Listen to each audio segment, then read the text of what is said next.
Today, a man was sentenced for a violent attack on a Spokane woman more than 3 years after the incident. Plus, how Washington lawmakers are tying the north-south corridor to a newly proposed gas tax. Scattered showers and cool temperatures the next few days, but by the weekend, we're talking some serious heat.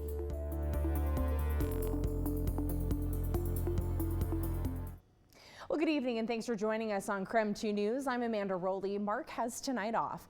Well, we want to get to some breaking news we are learning here this evening. State Route 395 just south of Deer Park near milepost 174 is closed. Washington State Patrol troopers say troopers responded to a multi-car crash around 7 this evening. Troopers say they are investigating a crash as a hit and run and reports at least one person was injured. WSP says a power line was downed and crews are working to remove it. It's believed drugs and alcohol were involved. And an update tonight on a brutal attack that happened in downtown Spokane more than 3 years ago. We have to warn you, though, some of the video in this story is graphic and may be difficult to watch. The case against Marte Ellis in 2021 was dismissed. He was found not competent to stand trial, but that changed last fall when a doctor found him competent. He appeared in court for his sentencing this afternoon.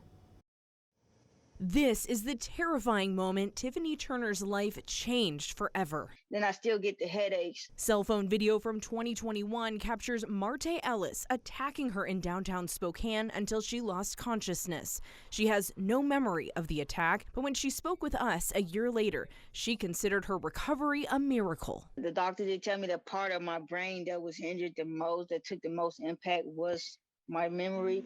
The case against Ellis was dismissed because he was found not competent to stand trial. A year later, he killed someone while at Eastern Hospital. Still no trial. Then, in October last year, a doctor determined Ellis was competent, which is what brought him back to the courtroom to answer for the crimes he committed. Ellis faced a judge to be sentenced for first-degree assault and first-degree murder. I'm a survivor of a violent, life-altering attack. A victim's advocate read Tiffany's statement in court. Your Honor, I'm still fighting, but I'm asking for justice. I am asking for the system to recognize that this didn't just affect me. It affected my children, my job, my finances, my health, and my identity. I will never be the same person again, but I deserve the chance to reclaim what I can. The judge sentenced Ellis to more than 10 years in prison for attacking Tiffany. He also pleaded guilty to the Eastern State Hospital murder. The judge sentenced him to 18 years for that crime. The sentences will run concurrently, meaning he will serve a total of 18 years behind bars. And Ellis made a statement in court, initially attempting to defend his actions, but was abruptly cut off by his lawyer. Eventually, he apologized for what he did. Well, authorities arrested the third and final suspect in a deadly drive-by shooting that killed a teenage boy in Moses Lake earlier this month. The suspect made it all the way to California. Moses Lake Police Department says 20-year-old Jose Beltran Rodriguez turned himself into police in Redding, California. His arrest comes about 48 hours after the arrest of another suspect, Matthew Valdez, in Oregon, and almost a week after the first arrest of a 14-year-old in Richland. At one point, U.S. Marshals with the Spokane County Sheriff's Office searched a Spokane home for Beltran Rodriguez. Moses Lake PD says detectives will soon head to California to interview the suspect.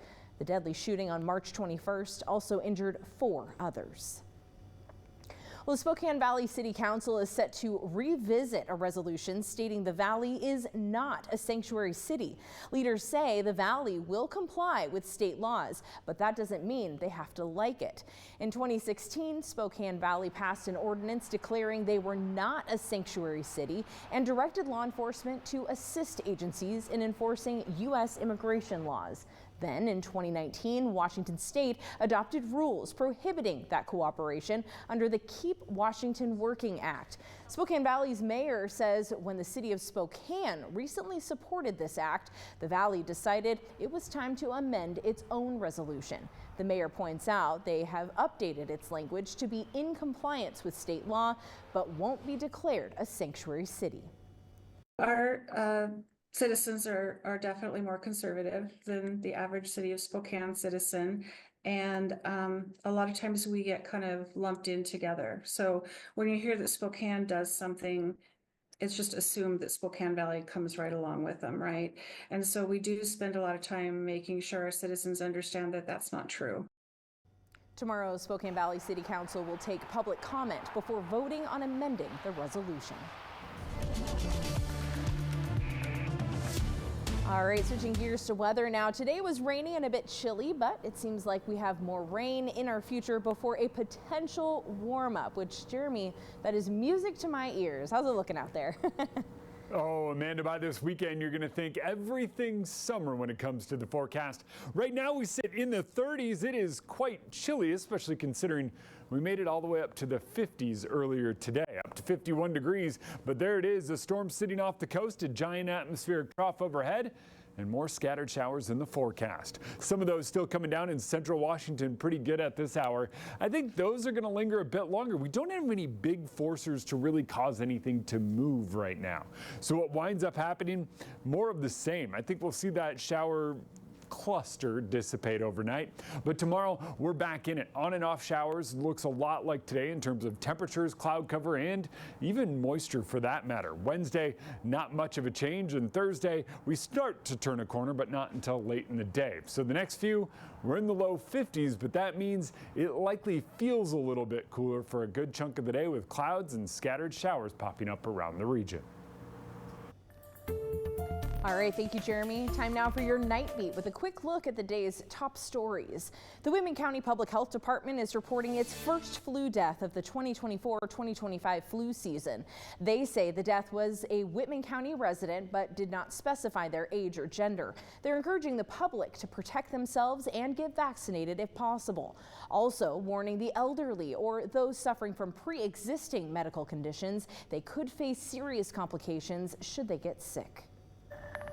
Idaho Governor Brad Little is highlighting successes with security at the U.S.-Mexico border and how it ties back to a newly signed Idaho immigration law.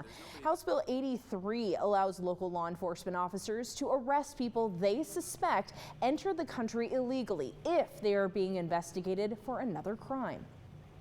The historic presidential election can be viewed as a mandate for the American people to reinstate common sense and keep America safe. Time and time again, Idaho stepped up, and my signature House Bill 83 is just the latest in those efforts to help the president deliver. The bill was temporarily blocked immediately after it was signed into law last Thursday. And that's it for your Night Beat. For more on any of these stories, head on over to our website, KREM.com. Now don't go to bed just yet, though. A newly proposed gas tax in Washington could impact drivers, and we'll tell you how.